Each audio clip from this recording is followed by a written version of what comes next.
My name is Vicki Schieber, and I am the mother of Shannon Schieber, who was just 23 when she was murdered in 1998 in Philadelphia. I am now a board member of the Maryland Citizens Against State Executions, and I work very closely in Annapolis with the Maryland Catholic Conference. Shannon was born and raised here in Maryland. She graduated from Bethesda Chevy Chase High School and Duke University with the high honors, and was finishing her PhD at the University of Pennsylvania's Wharton School of Business when she was brutally raped and murdered by an assailant who broke into her apartment. Losing a beloved family member to murder is a tragedy of unimaginable proportions.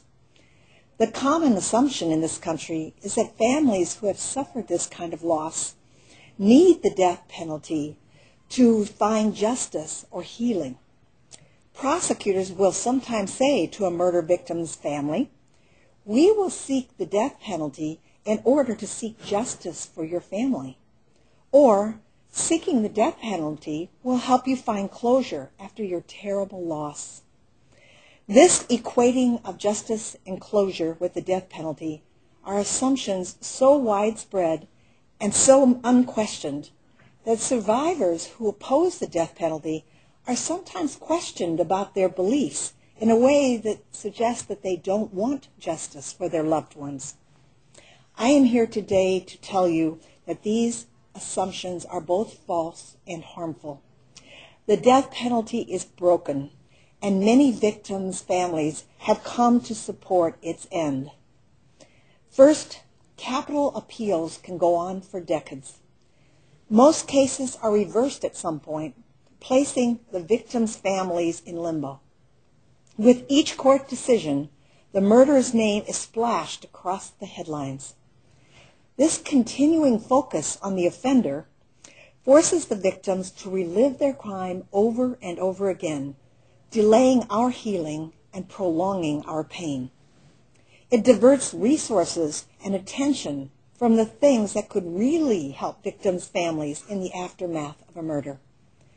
And it doesn't create the kind of society that I want to live in, one in which human life and human rights are valued. Finally, the death penalty is currently applied to only about 1% of convicted murderers in this country.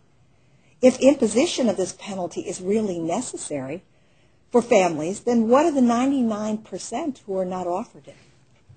Marylanders are ready to move beyond the vague sentiments about being tough on crime and look closely at what actions will truly prevent violence and actually help the victims' families heal in its aftermath. The focus should be on the needs of the victims instead of the gut reaction that promotes the death penalty as an answer without regard to its many harmful and expensive consequences. By focusing on the victims' families, we truly honor the meaning of justice.